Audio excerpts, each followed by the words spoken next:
મિત્રો, ચાંપાનેર એક એવી જગ્યા છે જ્યાં ઇતિહાસ અને વિરાસત જીવંત છે. ગુજરાતના પંચમહાલ જિલ્લામાં વસેલું ચાંપાનેર એક પ્રાચીન શહેર છે જેનું અતીત 7મી સદીથી જોડાયેલું છે. મિત્રો, ચાંપાનેરની સ્થાપના અને તેના નામ ચાંપાનેર વિશેનો ઇતિહાસ ઘણા ઓછા લોકો જાણે છે. જેથી આજના વિડીયોમાં આપણે ચાંપાનેરનો 7મી સદી દરમિયાન ચાવડા વંશના રાજા વનરાજ ચાવડાના શાસનકાળનો ઇતિહાસ જાણીશું, જેનો ઉલ્લેખ પ્રબંધ ચિંતામણી ગ્રંથ અને કૃષ્ણ કવિની રત્નમાલામાં કરવામાં આવ્યો છે. નમસ્કાર મિત્રો, તો સ્વાગત છે કે નવા વિડીયોમાં. સો ફ્રેન્ડ્સ, હું છું ધર્મેશ અને ધર્મેશ પટેલ યુટ્યુબ ચેનલમાં તમારું સ્વાગત છે. સો ફ્રેન્ડ્સ, આજના વિડીયોમાં આપણે ચાંપાનેરનો 7મી સદીનો ઇતિહાસ જાણીશું. સો વિડીયોમાં છેલ્લે સુધી બન્યા રહો.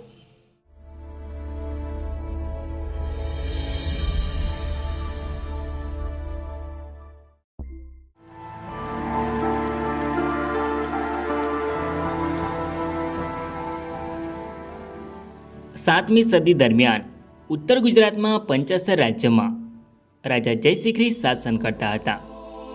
મહારાજા જયશિખરીને એક પત્ની હતા જેનું નામ રૂપસુંદરી હતું. તેમના શાસનકાળ દરમિયાન રાજ્ય એટલું સમૃદ્ધ હતું કે લોકો તેના વખાણ કરવામાં જરાય ન ખચકતા.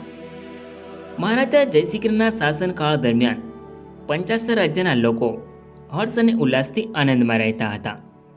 એકવારની વાત છે, પંચાસર રાજ્યના બારોટ કનોજ રાજ્યના ભુવડ રાજાના દરબારમાં મુલાકાત લેવા માટે જાય છે.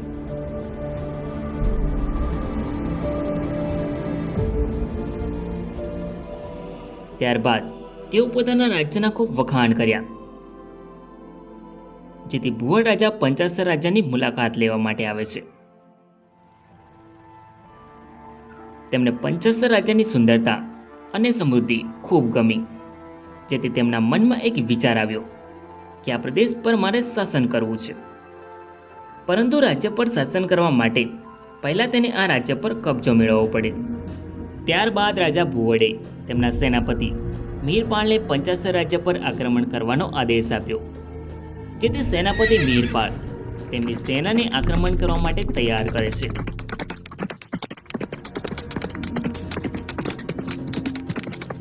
ત્યારબાદ સેનાપતિ મીરપાળ તેની સેના સાથે પંચાસર પર આક્રમણ કરવા માટે પહોંચી જાય છે. જ્યારે પંચાસરના રાજા જયશિખરીને આ વાતની જાણ થાય છે, ત્યારે તેમણે તેમના સેનાપતિ સુરપાલને યુદ્ધ કરવા માટે મોકલ્યા. મિત્રોમાં થાય એવું છે કે રાજા ભુવડે તેમના સેનાપતિને પંચાસર પર આક્રમણ કરવા મોકલ્યા, જેથી રાજા જયશિખરી પોતે યુદ્ધ કરવા નથી જતા અને તેમણે પણ તેમના સેનાપતિ સુરપાલને મોકલ્યા. રાજા જયશિખરીના સેનાપતિ સુરપાલ, જે તેમના શાળા હતા, તે સમયે પંચાસર રાજ્ય સમૃદ્ધિની સાથે એક શક્તિશાળી રાજ્ય પણ હતું, જેથી સેનાપતિ સુરપાલ યુદ્ધ કરવા નીકળી જાય છે. બંને રાજ્યના લશ્કરો આમને સામને હોય છે, જેમાં આ યુદ્ધ સેનાપતિઓની આગેવાનીમાં થાય છે. એક બાજુ ભુવડ રાજ્યનો સેનાપતિ મીરપાળ અને સામે રાજા જયશિખરીનો સેનાપતિ સુરપાળ હોય છે.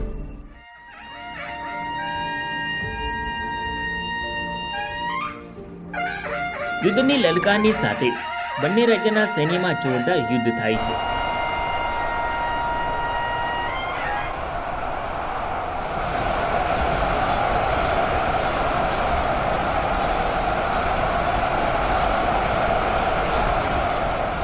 મિત્રો, આ યુદ્ધમાં પંચાસરના સેનાપતિ સુરપાળે ભુવડ રાજાના સેનાપતિ મીરપાળને હરાવીને ભગાડી મૂકે છે.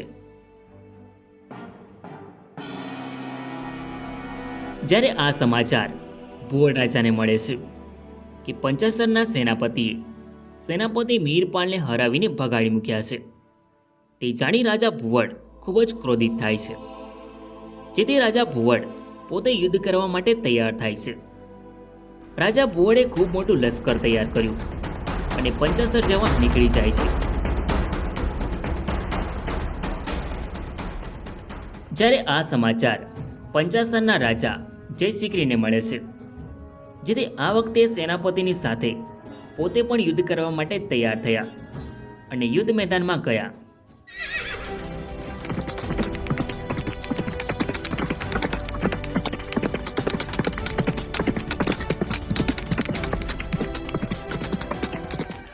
એક બાજુ રાજા જયશિખરીનું લશ્કર અને સામે રાજા ભુવડનું મોટું લશ્કર હતું. ત્યારબાદ એકબીજાને યુદ્ધ માટે લલકાર આપતા પ્રચંડ યુદ્ધ શરૂ થાય છે.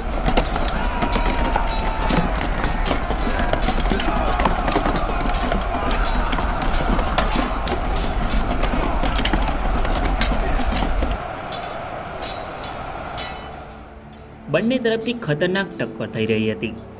રાજાઓ બસ એકબીજાને હરાવવાના વિચારમાં હતા. મિત્રો, આ પ્રચંડ યુદ્ધ રાજા જયશિખરી અને રાજા ભુવડ વચ્ચે સતત 52 દિવસ સુધી ચાલે છે. પરંતુ રાજા ભુવડના મોટા લશ્કર સામે રાજા જયશિખરી તેમના સૈનિકો એક પછી એક ખોઈ રહ્યા હતા. જેથી પંચાસરના રાજા જયશિખરીને એવું લાગ્યું કે કદાચ આ યુદ્ધ હારી જવાશે, અથવા તો તેમની પત્ની રાણી રૂપસુંદરી જે પ્રેગ્નેન્ટ હતા. જેથી આ કારણથી રાજા જયશિખરીએ પોતાના શાળા સુરપાળ, જે તેમના સેનાપતિ હતા, તેમને તેમની બહેનની સુરક્ષા માટે રાજ્યમાંથી જંગલમાં લઈ જવા કહ્યું. જેથી સુરપાળ અને તેમની બહેન રૂપસુંદરી રાજ્યની બહાર જંગલમાં જતા રહે છે. જ્યારે રાજા જયશિખરી પંચાસર રાજ્યને બચાવવાના યુદ્ધમાં 52 દિવસના યુદ્ધમાં છેલ્લે વીરગતિ પામે છે.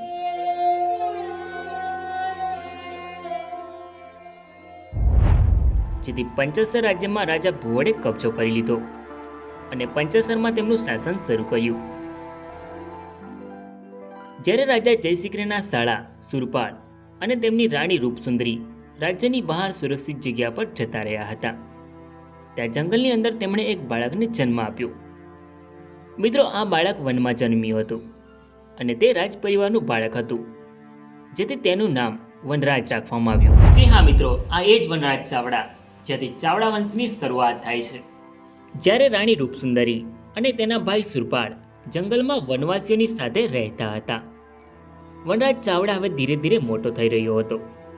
જેથી તેમની માતા રૂપસુંદરી અને મામા સુરપાળ એક નિર્ણય લે છે કે જેમાં તેમના પિતા રાજા જયશિખરીના રાજ્ય પંચાસરનો રાજા વનરાજને બનાવો, જેનો કબજો રાજા ભુવડે કરી રાખ્યો છે. જેથી તેઓ વનરાજ ચાવડાને બાળપણથી એક યોદ્ધા બનાવવાની તાલીમ આપવા લાગ્યા, જેથી તેઓ તેમના પિતાનો બદલો લઈ શકે અને ખોયેલા રાજ્યને પાછું મેળવી શકે. વનરાજ ચાવડા તેમનો બાળપણનો સમય વિતાવી રહ્યા હતા. તેવામાં એક દિવસ જંગલમાં જૈન મુનિઓનો એક સંઘ આવ્યો. તેમણે વનરાજ ચાવડાને જોયો. વનરાજ ચાવડાનું તેજસ્વી અને પ્રભાવશાળી રૂપ અને એક મહાન યોદ્ધા જેવા લક્ષણો જોયા. જેથી જૈન સંઘના આચાર્ય શ્રી શિલકુણ સૂર્યે એક ભવિષ્યવાણી કરી કે આ બાળક ભવિષ્યમાં એક મહાન રાજા બનશે અને જૈન ધર્મને મદદરૂપ બનશે. મિત્રો, આ જૈન આચાર્ય શ્રી શિલકુણ સૂર્યે વનરાજ ચાવડાને રાજ્ય વહીવટની તાલીમ આપી હતી. જ્યારે તેમને ઘોડેસવારી અને યુદ્ધ વિદ્યા તેમના મામા સેનાપતિ સુરપાળે આપી હતી. જ્યારે તેમના રક્ષણ અને ભરણ પોષણમાં જંગલના વનવાસીઓ સૌથી મોટી ભૂમિકા ભજવે છે. વનરાજ ચાવડા હવે ધીરે ધીરે ઉંમરલાયક થઈ રહ્યા હતા. એવામાં મામા સુરપાળે તેમને યુદ્ધ વિદ્યામાં માહિર બનાવવા માટે પ્રેક્ટિકલી તાલીમ આપવાનું શરૂ કર્યું. જેથી વનરાજ ચાવડાને પંચાસર રાજ્યમાં નાની મોટી લૂંટ કરવા મોકલતા હતા. ધીરે ધીરે વનરાજ ચાવડા વનવાસી લોકો અને અન્ય બહાદુર માણસોને પોતાની ટોળીમાં લેવા માંડ્યા. તે બહારવટે ચડ્યો હતો. ધીમે ધીમે તેમનું લશ્કર મોટું બનતું ગયું. હવે વનરાજ ચાવડા જંગલના રસ્તા, ખીણો અને કોતરનો ભોમિયો બની ગયો હતો. મિત્રો, આવામાં વનરાજ ચાવડાની મુલાકાત અણહિલ ભરવાડ સાથે થાય છે.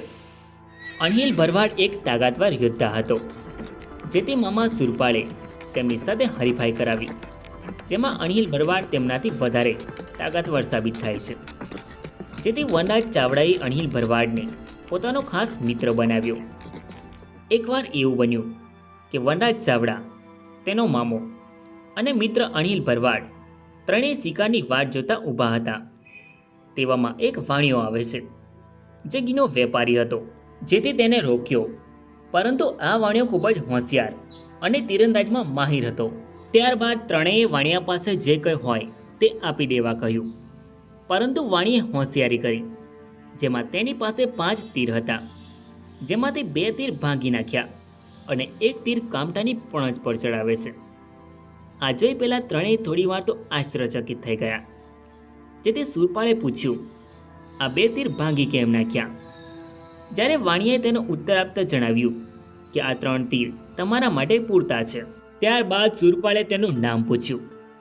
મિત્રો, આ હોશિયાર વાણિયા વેપારીનું નામ ચાંપો હતું, જે એક ઘીનો વેપારી હતો.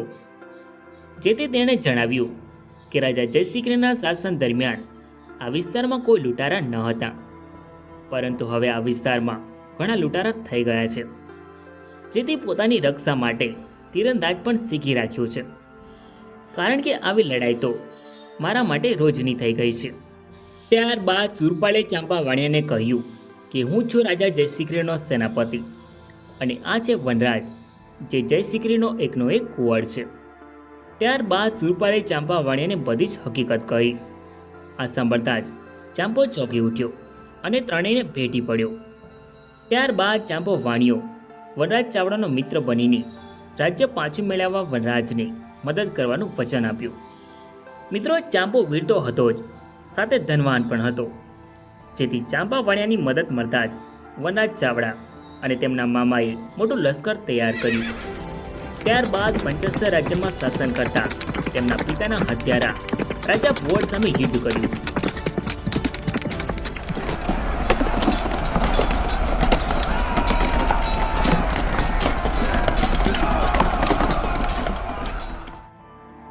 જેમાં રાજા ભુવડને મારી તેમના પિતા રાજા જયશ્રીકૃષ્ણનો બદલો લીધો અને તેમનું ગુમાવેલું રાજ્ય પાછું મેળવ્યું.